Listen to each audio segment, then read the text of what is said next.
We're back then today with another updated leveling guide for Last Epoch. For this video we'll show off one of the quickest and easiest ways to level the Sorcerer Mastery from levels 1 to 80. The build we're using here, it's all about Glacier, and with the setup we're running we're able to spam this ability without having to fall back on the likes of Mana Strike to sustain it. It's basically just all about the Glacier spam. Really is nice and easy. With patch 1.1 we've seen quite a lot of nice changes to the passive tree for the Sorcerer, so of course we will cover this in the video as well. But let's dive in, let's start breaking all this down.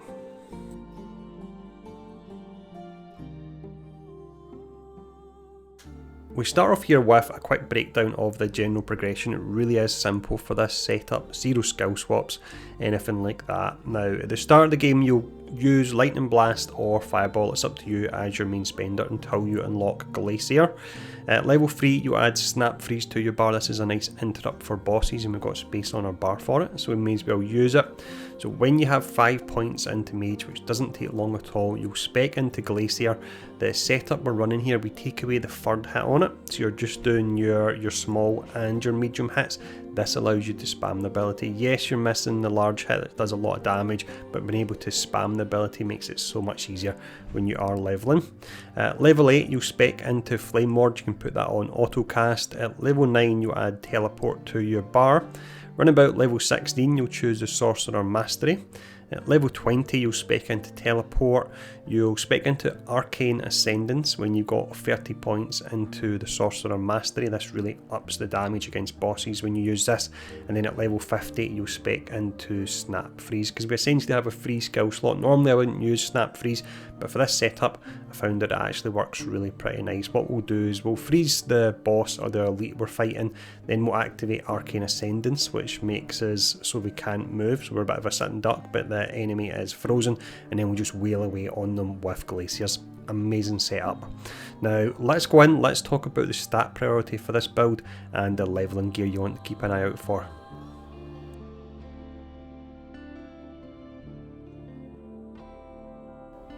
For this section here we'll run over useful leveling gear you want to keep an eye out for, and based on feedback from previous videos we'll also have a quick breakdown of priority stats that can help this build as well. For the stat priority here we start off with damage first. Now it's all about Glacier with this setup, so stats that will boost that, you've got spell damage, cold damage, also intelligence works out really nice in this build. You've got a lot of nice new threshold bonuses in the skill tree you gain through intelligence. You can also go for mana, and mana regen will work out fantastic. In regards to survivability, you've got health and ward regen that can work out great as well. For the leveling gear, I will just mention here there's not a massive amount of gear pieces in regards to uniques that really work for this particular setup whilst leveling. So by and large you want to look out for the priority stats that I have mentioned on your regular gear. But in regards to the uniques that you can use, so very early game, this is just really for your first few levels, the Firestarter Torch can be nice. It is equipable from level 1 and it's got the Spreading Flames ailment which will work out really nice, but you'll want to very quickly replace that with a weapon that's got more spell damage and also cold damage on it as well. The ideal weapon you want to replace this with is the Frozen Ire, equipable at level 33. If you get this, you'll be using it all the way up to level 80. You'll probably use it in game as well. So this will offer you a nice amount of cold spell damage, increased cold damage, and you also gain increased cold damage per 5 character levels. So as you level up, this item will get stronger as well. So this really is amazing. For the helmet slot, we really don't have much going on here, and this one definitely isn't mandatory or anything like that, but it can work out slightly well early on for us. This is Snowblind and this is equipable at level 10. We have two options here then for the body armour slot, starting off with the Kestrel, equipable at level 1, doesn't provide much survivability at all, but it provides movement speed, which I always put a high value on for a levelling guide and for low levels as well. The second item we have here for the body armour slot is the Prism Wraps, equipable at level 5. You all replace these relatively early on, but they're good to use relatively early as well. So you take less elemental damage, you deal increased elemental damage, and you have increased critical strike chance. With the ring slot we have two options available here. The Arboreal Circuit, equipable at level 1. 2 of these in max roll will give you an additional 36% movement speed. Second option here for the ring slot would be the Font of the Erased. It gives you elemental resistance, up to 10% increased health and mana, and an increased mana pool really helps out with this setup. You can also get up to 30% of your mana spent gained as ward as well. We have three options here for the glove slot. We start off with Avarice, equipable from level 6, not the most fantastic item, but you can use it early and it gives you some life leech for your elemental attacks. We then have the Fingers of the Phantom Mire. This is a new unique with patch 1.1, again equipable at level 6. They'll give you increased mana regen, which really helps out early on, and they replace your evade with a skill called Terrify, which means you'll fear enemies, and enemies who are feared will take 15% more damage. You also get cast speed with this as well, so for an item that's equipable at level 6, this really is great. Final item we have here for the glove slot is Isadora's Grave Chill, equipable at level 31. It gives us mana regen, a flat amount of health and a flat amount of cold spell damage. For the boot slot here, you've got the Flight of the Quetzeri. This is a new item. This will give you an additional evade charge, increased cooldown recovery speed for evade, and after you use evade you'll gain haste as well, so it gets you through those early levels even quicker. Finishing up the items then, we have the relic slot, Knowledge of an Erased Mage. This is the Weaver's Well item, equipable at level 30.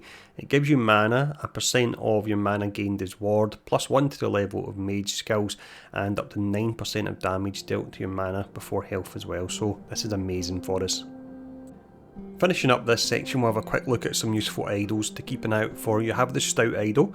This can give you increased health and also increased cold damage. We have the Grand Idol. This will give us both mana and cold spell damage. For the Ornate Idol slot, we have up to 26% increased area for elemental area skills, so that will cover Glacier, as well as up to 4 flat cold spell damage for Glacier.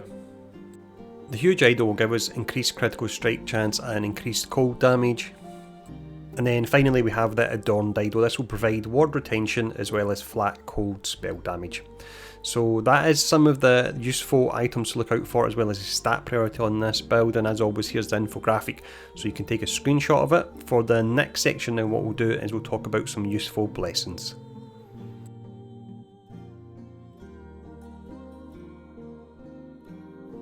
With patch 1.1 we've seen some nice changes to the blessing system. It now works as a library, which gives you far easier access to a wide range of blessings. So for this reason we'll cover the timelines that have stat boosts for your character and which stat you want to go for. So for this setup we've got Fall of the Outcast's experience, of course, would be great for levelling. From the Black Sun I would recommend either health or spell damage leech. From End in the Storm you most definitely want to go for mana, it's fantastic on us. From Reign of Dragons you can go for all resistance or critical strike avoidance. The Age of Winter, that will give you shred cold resistance, that's great for upping your damage. And then finally the Spirits of Fire, you've got a chance to apply frailty, that really helps out with your survivability. So that's the blessings. Let's talk about the passive skill tree point allocation now.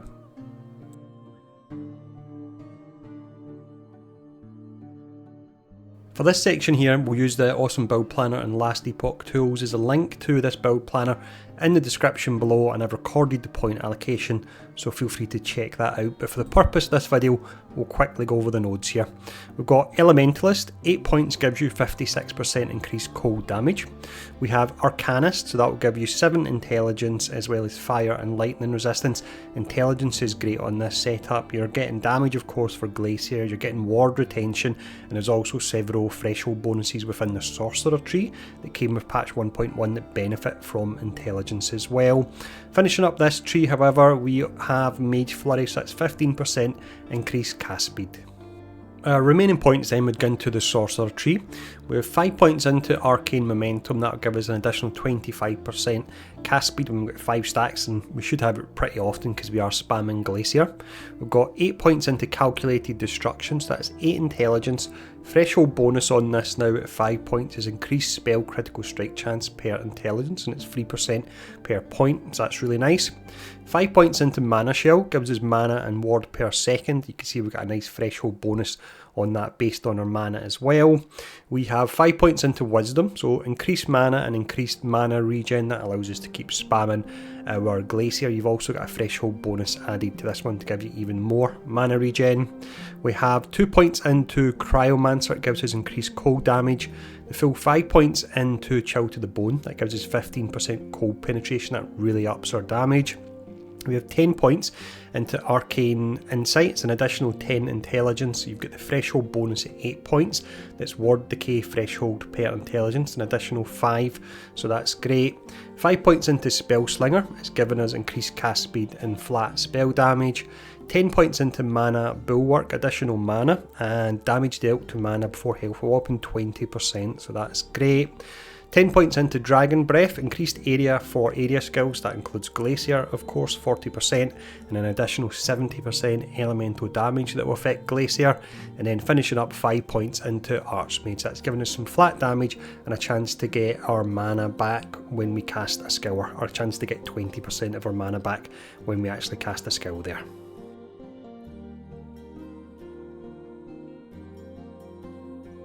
So the first specialised skill we have here is Glacier, and as mentioned, this is the one we'll basically be spamming constantly, and we'll be able to take down both regular trash mobs nice and easy, and we can absolutely smash bosses with this as well. So you've got your point allocation down the bottom here, once again you can see that, so I'll just cover the nodes. I will just mention very quickly what you want to do with this tree is you want 1 point here, and then 1 point into Lesser Glacier. That disables a large explosion, reduces the mana cost of this by 80%, so it pulls it down to around about 10, so that allows you to constantly spam it. Incredibly important, you aim to do that as quick as you can. But the nodes on this anyway, we've got 4 points into Breaking Point, so it gives you more damage and mana efficiency. We have 4 points into Moderate Destruction, that increases the damage on the middle explosion by an additional 140 more damage, which is huge. We've got 4 points into Morditas Bane, this gives an additional 100% damage against rares and bosses. We have 2 points into Chilling Force, and that allows us 2 points into Moderate Chilling, so we get even more damage for the middle explosion. And then we've got 1 point into Endless Frost. Once again, that's more damage. There's just so many multipliers of more damage on this. It really is pretty amazing. I've got 2 points left. There's nowhere that I really would say is urgent we put these in, so I would say it's down to you where you allocate these last 2 points. We then have Flame Ward. This will give us some survivability, and I normally have this on auto cast. Point allocation, we get 3 points into Dilation, so we'll get increased mana efficiency on this and duration. We've got 5 points into Stalwart Defense, so it gives us additional ward. We have 1 point into Warden Pulse, it will knock back enemies. 4 points into Concentrated Shielding, that will give you additional ward. It reduces the cooldown on the damage portion of this, but we're not using it for damage, we're using it for defense. We've got 1 point into Fortification, even more ward, an additional 150. 3 points into Fuel the Flames, this increases the ward gain on the skill by 30%, and then 3 points into Desperate Defense. So with this you'll gain a percent of missing health granted as ward, and that's up to 36%. The next skill we have here is Teleport. The setup we're using, it's all about creating mirror images to distract the enemy. So it's 4 points into Resonant Plasma, 1 point into Unexpected Copy, and 1 point into Decoy Position. This allows you to get mirror images at your arrival and departure sites. Uncontrolled Duplication means you get more mirror images, and Stable Duplicates means the mirror images last for longer, so this really is great for defense. We've got 4 points into Comet Rush, so you can use Teleport more often and you get haste for 4 seconds after using it. And then our remaining points I would put into Crystalline Passage, so this gives you a little armor boost and cold resistance boost after using this skill. The next skill we have here is Arcane Ascendance. Makes you a bit of a sitting dark, but the next skill we actually look at, you'll use it before you use Arcane Ascendance to give you some time to actually cast this. The setup we're using will allow us to quickly fire off 16 instances of Glacier with a huge damage boost on them. So with this you get 5 points into Higher Plane, that's an increase of 75% spell damage.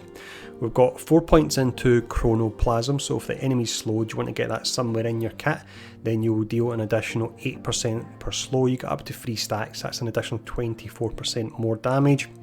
1 point into Acuity, so this means that this skill no longer drains mana. You cast a set number of spells.